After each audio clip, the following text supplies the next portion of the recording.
Hello and welcome back to the Lighthouse. I am Lightkeeper Sedinako.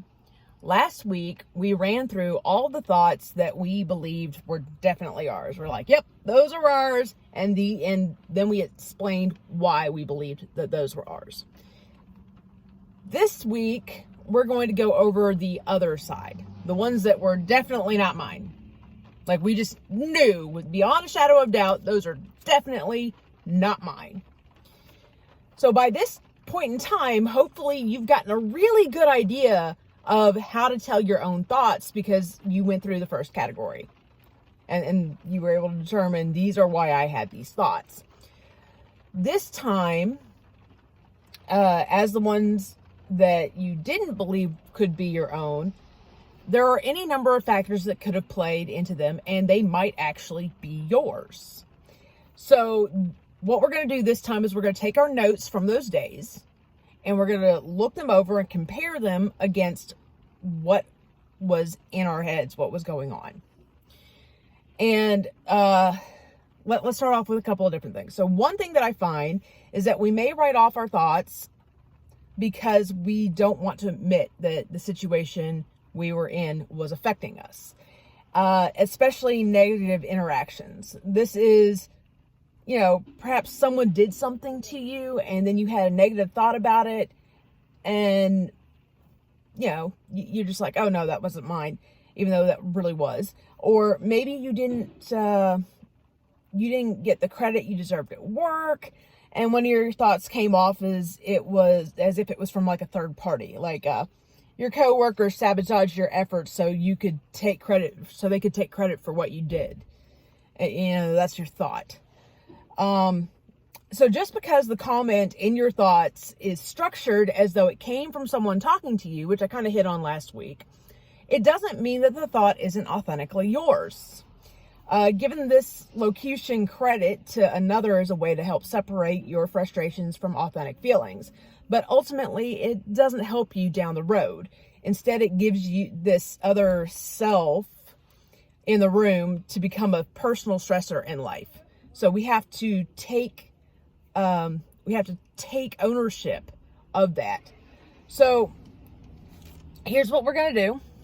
I'm going to go over a couple that I just kind of came up with on the fly. Sort of on the fly. One of them's made up. The other one actually happened. But okay, so definitely not mine. The first one actually happened to me. I was doing combatives with a really good friend of mine, and I heard this voice in my head, and it was like, not exactly the wording, but it basically went to, if I don't tap out, I'll be released from this world. And so I'm sitting there and I'm like, what the heck? And it turned out the person I was having combatives with was actually suicidal. I had to talk with them afterwards. So you could say, oh, well, that's intuition. Well, yeah, but it's not my thought. It's not about me. That's what I'm saying. It's not something that I'm sitting here and thinking, but it turned out that was pretty much what this person was thinking.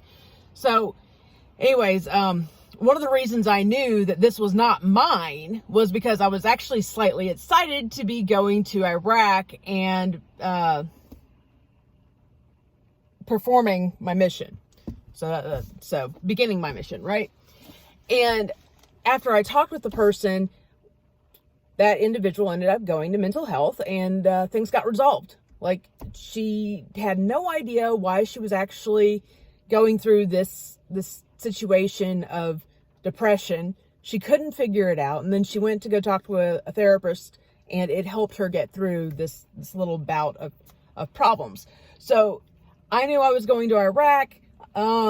And even at that, I kind of had this intuition that we were going to be in a detainee facility, or at least I was going to be in a detainee facility and not out doing the other missions that most of the time our units would do, like pulling MSR routes, and those are terms you guys are just not going to understand, so I'm not going to go into that.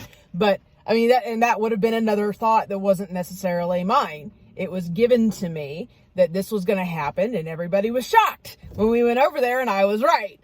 I mean, you could say it was a coincidence, but I really felt like this message had been given to me. So those were not authentically my thoughts. They were something that was given to me.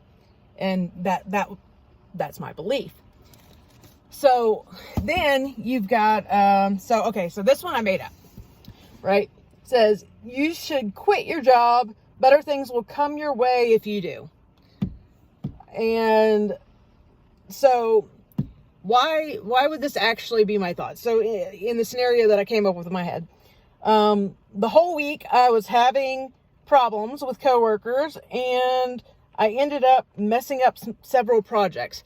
But up to this point, I've really liked the job. I just had a really, really bad week, extremely bad week, and it stressed me out.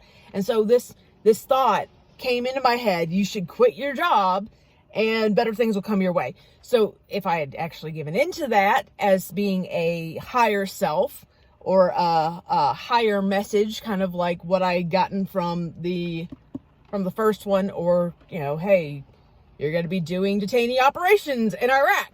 Well, then I might give in and then I might really mess up my job, my job perspectives, especially if there's an economy that's really bad off.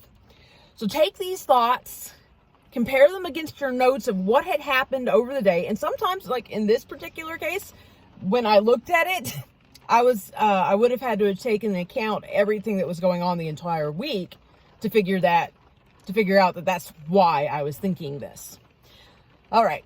So after each day of exploring our thoughts, when we finally get a list of, and that's right. So I would also take this. I would take this one and I would move it into the category that's definitely my thoughts. So you might want to have another sheet of paper out so you can move them over. And then keep the ones that are not your thoughts on a sheet of paper. Because after each day of exploring these thoughts that you believed weren't yours, we're going to write them down on a single list. All the ones that you didn't believe were yours. And next week, we're going to go over the other section. And by the time that you get to week 6, we're going to have an exercise, which I recommend you do on Halloween or All Hallows Day.